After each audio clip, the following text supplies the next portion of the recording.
మళ్ళీ మాకు తెలియదా అండి? ఎవడిచ్చిండో ఏమిచ్చిందని మాకు తెలియదా? మీరు బహిరంగ సభలలో చెప్పుకోగానే సరిపోతుందా? కాదు కదా.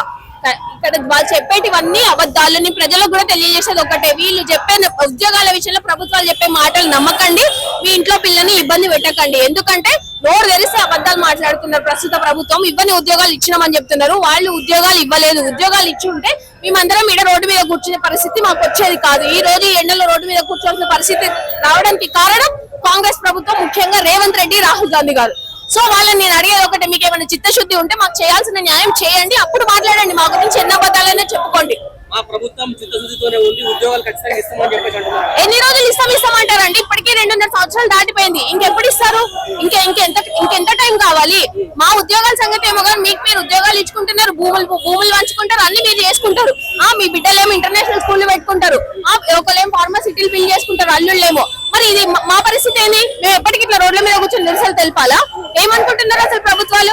నేను అడుగుతున్నా రేవంత్ రెడ్డి గారిని, నీకు ఉంది కదా, నువ్వు ఉద్యోగ చిత్తశుద్ధితో ఉన్నావు కదా, నీ బిడ్డ గట్ట ఇంటర్నేషనల్ స్కూల్లో ఇక్కడ ఉన్న వాళ్ళకంటే ఉద్యోగాలు మరి ఎందుకో ఇస్తలేడు? వయోపరిమితికి సంబంధించి కూడా స్పష్టత లేకుండా ఏం చెప్తారు? వయోపరిమితి గురించి, ఉద్యోగుల వయోపరిమితి గురించి ఏం చెప్తారు? అదే అండి, ఇప్పుడు ఉద్యోగాలు, కొత్త ఉద్యోగాలు ఫిల్ చేయ చేతగాక రిటైర్మెంట్ ఏజ్లు పెంచుతారు, డైరెక్ట్ రిక్రూట్మెంట్ లేకుండా ప్రమోషన్స్ తో ఫిల్ చేస్తారు ఉద్యోగాలని. ఇట్లా ఎంత కాలం అని కాలం గడుపుతారు? మీరు అట్లా చేస్తూ పోతున్న కొద్ది ఇక్కడ యువత పెరుగుతుంది. అట్లనే చెప్పండి, మేము ఉద్యోగాలు డైరెక్ట్ రిక్రూట్మెంట్ చెయ్యము, మొత్తం ప్రమోషన్స్ తో పోతామనైనా చెప్పండి. ఇస్తాము అంటారు, మళ్ళీ పక్కన ప్రమోషన్స్ తో ముందుకు పోతారు. దీన్ని ఎట్లా చూడాలి మేము? అంటే మా భవిష్యత్తు గురించి మీకు అక్కర్లేదా? రేపు పొద్దున్న భవిష్యత్ అంతా మాది, మా భవిష్యత్తుని ఆగం చేస్తా అంటే మేమెందుకు ఊరుకోవాలి? అది కాదు కదా. మీరు ఖచ్చితంగా డైరెక్ట్ రిక్రూట్మెంట్స్ చేయాలి. ఇస్తాము అంటే ఇంకెన్ని సంవత్సరాల కాలక్షేపం చేస్తారు? మీ పనులు ఎందుకో కాలక్షేపం చేయట్లేదు, మీ పనులను ఎందుకో చాలా ఫాస్ట్ గా చేసేసుకుంటారు అందరి పనులు. మరి మా విషయాలకు వచ్చేసరికి ఎవరు ఎందుకు పట్టించుకోరు? చేస్తామని ఎందుకు మాట్లాడతారు అంటే ఇక్కడే క్లియర్ గా కనిపిస్తుంది కదా, నిర్లక్ష్యమే కదా. సో మీరు నిర్లక్ష్యాలు చేస్తున్నారు కాబట్టి మేము నిరసనకు దిగుతున్నాం. ఉద్యోగాల విషయంలో కూడా స్పష్టత లేకుండా ఉంది. ఒకరేమో 67,000, ఒకరేమో 50,000, ఒకరేమో 60,000 అంటున్నారు. ఏం చెప్తున్నారు? ఇంకా మాట్లాడేటోడు ఎన్నైనా మాట్లాడతాడండి, వాళ్ళకి అధికారంలో ఉన్నారు, ఎన్ని అబద్ధాలు మాట్లాడినా నడుస్తుంది. అదే జరుగుతోంది. వాళ్ళు మాట్లాడేటివన్నీ పచ్చి అబద్ధాలు. ఆ పచ్చి అబద్ధాలని దయచేసి ఎవరు నమ్మకూడదు.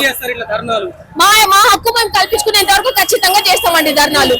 దాంట్లో మేము వెనక్కి తగ్గేదే లేదు, తగ్గాల్సిన అవసరం కూడా లేదు. ఇది తెలంగాణ, ఖచ్చితంగా పోరాటం ఎట్లుంటుందో చూపించి తీరుతాం మేము.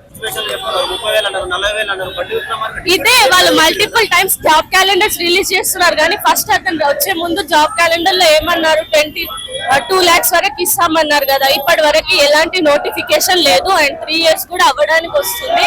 ఇప్పటి వరకు అయితే ఏ నోటిఫికేషన్ లేదు. మాకు అన్యాయం జరుగుతుంది, మాకు న్యాయం జరగాలి. ఎన్ని సంవత్సరాలని మేము ఇక్కడే కోచింగ్ సెంటర్ లో ఉండి ప్రిపేర్ అవుతూ ఉంటాం.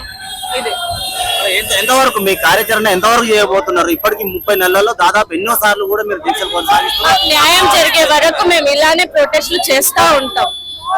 ఇప్పటికీ మీరు మోసపోతున్నారు, వేరే వాళ్ళ మాటలని. నిరుద్యోగులకు ఖచ్చితంగా న్యాయం చేస్తుంది ప్రభుత్వం అని చెప్పి చెప్తున్నారు. ఇంకెప్పుడు అండి న్యాయం జరిగేది? ఆల్రెడీ 3 years అవుతుంది కదా. వాళ్ళు జాబ్ క్యాలెండర్ అని వాళ్ళు చెప్పి ఇప్పటి వరకు ఏమి రిలీజ్ చేయలేదు కదా. వాళ్ళకు కూడా తెలుస్తుంది కదా 3 years అవ్వడానికి వస్తుందని.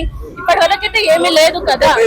ఆల్రెడీ 70,000 ఉద్యోగాలు ఎక్కడండి? ఎస్ఐ కానిస్టేబుల్ ఆల్రెడీ ఇచ్చారు, ఇంకా కొన్ని ఏమో యాడ్ చేసుకుని ఇచ్చారు, కానీ గ్రూప్స్ అయితే ఇప్పటి వరకు ఎలాంటి నోటిఫికేషన్స్ కూడా లేవు. ఇప్పటి వరకు అయితే ఏవి లేవు.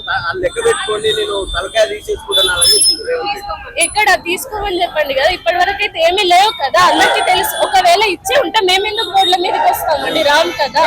ఇట్లనే కాంగ్రెస్ ప్రభుత్వం ఏర్పాటు కోసం మీ ఇన్స్టిట్యూట్ లకు వచ్చి మిమ్మల్ని ఇప్పుడు మళ్ళీ నోటిఫికేషన్ల కోసం మీరే తిరగాల్సి వస్తుంది. అంతే కదా, వాళ్ళు వచ్చే వరకు వాళ్ళకి చూసుకుంటారు. ఇప్పటి వరకు ఏమీ లేదు, వాళ్ళు మమ్మల్ని ఇలానే తిప్పుకుంటూ ఉంటారు. మాకు న్యాయం జరగాలి, జరిగేంత వరకు మేము ఇలానే వేసుకోనండి. మాకు తెలియదు, ఇంకా మాకు న్యాయం జరిగే వరకు అయితే మేము ప్రొటెస్ట్ చేస్తాం. నిజమైన నిరుద్యోగం కదా అనేది అచ్చమనాథ్ చౌరస్తాకు వస్తే మాట్లాడతాము.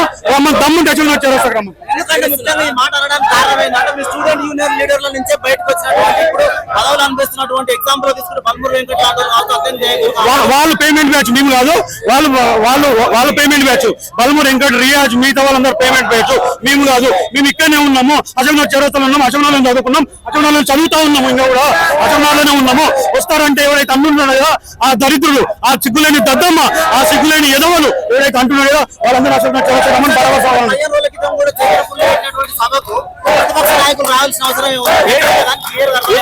ప్రతిపక్ష ప్రతిపక్షాలు ఎప్పుడైనా నిరుద్యోగుల కన్నా ఉంటాయి. గతంలో వీళ్ళు లేరా, వేరే వీళ్ళు లేరా, వీళ్ళకి ఆ రోజు గుర్తురా లేదా, వీళ్ళు ఎట్లా ఉన్నారో ప్రతిపక్షాలు కూడా అన్నగానే ఉంటుంది.